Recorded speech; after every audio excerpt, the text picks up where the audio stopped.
Hey, welcome to Backyard Bows. I'm Brandon, and today we are going to help you set up your Trek or your Trek Pro, whichever one you decided to go with. If you watch the review, you should have a better idea of the features that differ the two sights, but virtually setting them up, they are the exact same. I would say the Trek Pro, they make it a little bit easier for you to set it up with those micro pin adjustments, but we will walk you through getting all your axes set on your bow, and then we'll step outside and help you figure out what sight tape is best for you and your arrow and bow setup. So let's start there. Your draw length, your draw weight, the arrow weight, your fletchings, all of that is going to contribute to what sight tape you use. So if you plan on switching any of that up down the road, I would try to get everything that you plan on using the bow exactly like you're going to use in the future before you try to set this up, because it is going to take you about an hour, and once you get it set up, you want it to be perfect, and any slight alter of any of those things is going to affect that sight tape. So once you decide whatever you want to use, your arrow grain, the fletchings, get your perfect draw length, set your draw weight, and then we'll start setting up this bow for you. So the first thing you're going to want to do, let's get your sight mounted onto your bow. You want to mount that mounting piece on. We'll slide that we'll slide that dovetail in there, and it has 4 different positions that you can mount it to. You can start all the way out, start all the way in. You want to draw your bow back and try to find that perfect position for you where your sight housing is exactly fitting your peep. If there's any space in between, you either want to move it out or in. Once you decide that, you want to tighten it down really good, and this is where those 3 axes that we talked about in the review come into play, which I love. They are as clear as day on the sight. All of the nuts to adjust those are all very easily accessible. It takes a matter of no time at all to get all those axes perfect. So let's start with axis number 1. That is going to allow you to move your entire sight back and forth, trying to get it perfectly aligned with your bowstring. So once you get your string leveled out, you want to undo these 2 screws on top and bottom of that dovetail, and like I said, it allows you to move this sight back and forth. You can place a little level up on top of this adjustment slide on the front end of those screws, and that will allow you to see if that whole sight is lined up with your string. Once number 1 is lined up and to get a nice bubble in that level on top of that slide, go ahead and crank those screws back down, tighten that out real good. And as you're tightening all of these back down, you want to recheck, because sometimes as you tighten them down, they can move a little bit on you, kind of trying to get them real tight. So that's perfect.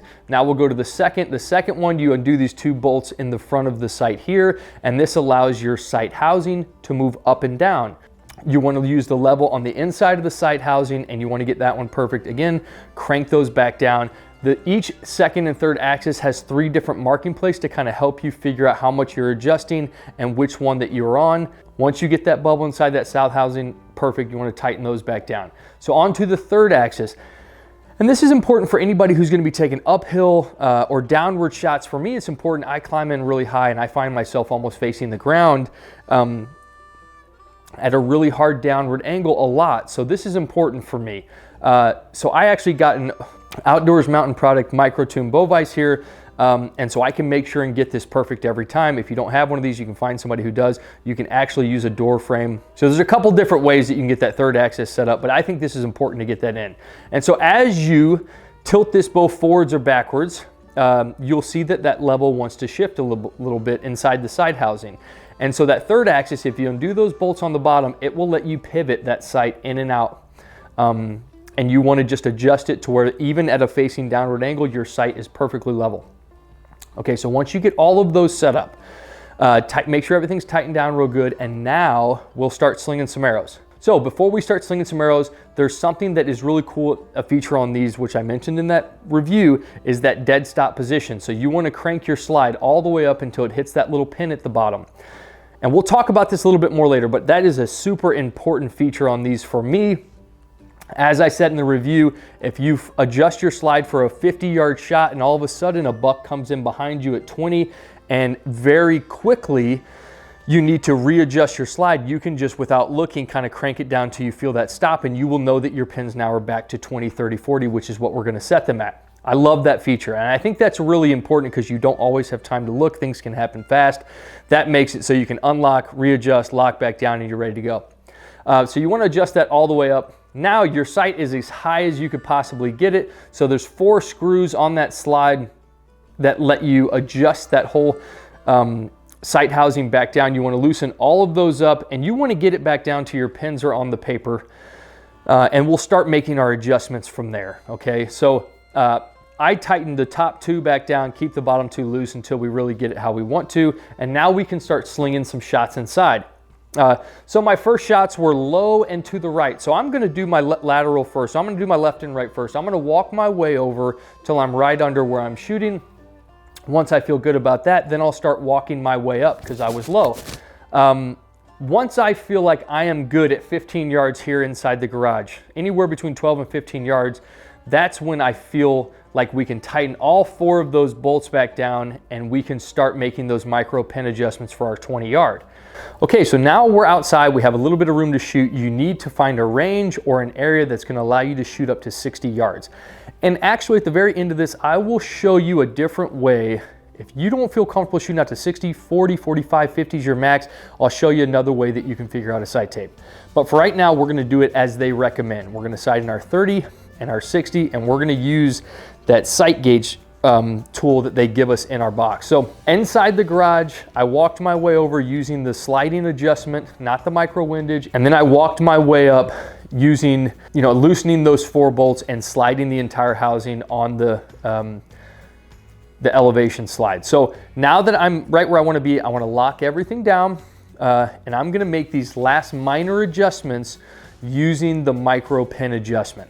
So I'm going to set my bag out at 30 yards, reference from my truck. I'm going to step up to 20 yards, and I'm going to use those micro pin adjustments and get that 20-yard pin dialed in as perfectly as I can. Once I feel good about that, on to the 30-yard pin. So now I'm going to back up to the corner of my truck, and again, we are going to loosen a screw on the side of that side housing. Whatever one you loosen, that is the only one that your micro adjustment will move. So you want to take 4 turns out of it, and now it's ready to be moved, and I'm going to sight in that 30 pin. The 30-yard pin is going to be a lot easier to set it sight in than the 60, so let's really take our time here because this is the starting reference point of all of the sight gauge tool. And we're just going to sit here until we feel really, really good about that 30-yard pin. I'm going to get it to where it's absolutely perfect. I can make my micro windage adjustments if I need to. I can make the micro pin adjustments, and I'm going to set that 30-yard pin up. I feel really good about it. I'm going to lock it out on the side, and then I'm going to make my first mark on my blank sight tape. So I use a pencil, and you want to make that mark as perfect as you can to where that indicator is, that top indicator. So now I'm going to readjust my bag. I'm going to put it farther out, and I'm going to find 40 yards, and I'm just going to go ahead right now. I'm going to do the same thing I did for the 20 and the 30 to my 40-yard pin. I'm going to unloosen it. I'm going to make those micro pin adjustments, and I'm going to get that 40-yard pin as perfect as I can too. Again, I'm going to take some time here and make this really, really perfect. And so now we have our 20, 30, and 40 set at a deadlock position. We're off to a good start here. So now we're going to want to go back to our middle pin, the one that we set at 30 yards, and now we are going to walk our way all the way back to 60 yards using that middle pin. That's an important piece here. A lot of people will try to set that 60-yard pin with the top one. You want to use that 30-yard pin, okay, to make this second mark. So I'm going to walk back to 50. At 50, sometimes little micro, if you're off a little bit in the beginning, that can magnify now that you're out to 50 yards. So if you're at 50 yards and you're consistently shooting left, go ahead and make some micro wind adjustments and get yourself back center line. So now I'm walking back, I'm all the way back to 60, okay? Still using my middle pin.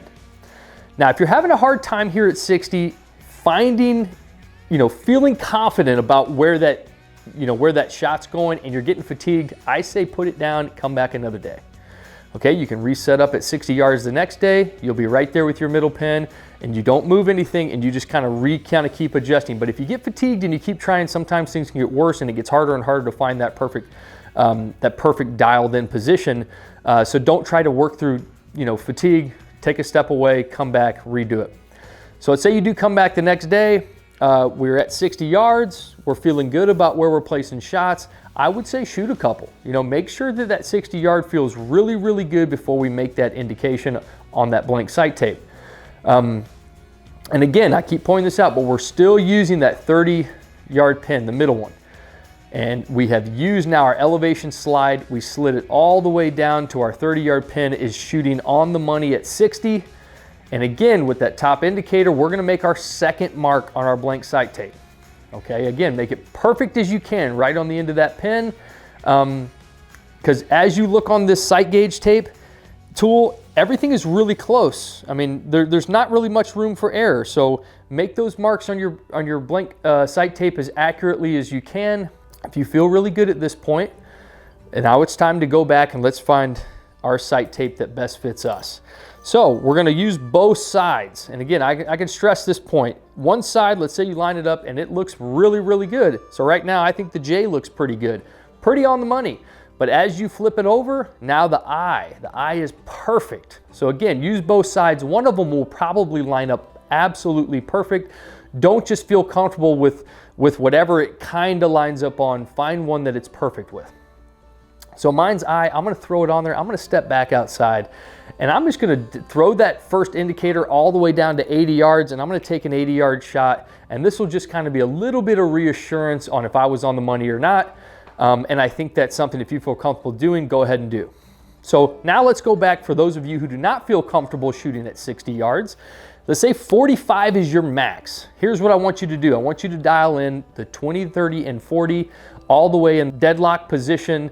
All right, make your mark with that first indicator just like we did on the first round. And now I want you to use that elevation slide using your top pin, slide it all the way down to about, let's say if you're comfortable at 45, 50, I want you to slide that down to where you're most comfortable, and that's what the next mark that we're gonna make. Let's say you do it, let's say you're comfortable at 50, that's your max. So now we slid that top indicator all the way down, we're gonna make our second mark at 50, and here's how you can do it. You can take each sight tape, it takes a little bit longer, but you can line each one up. The top one's gonna be on 20, and the bottom one is going to be on 50, okay?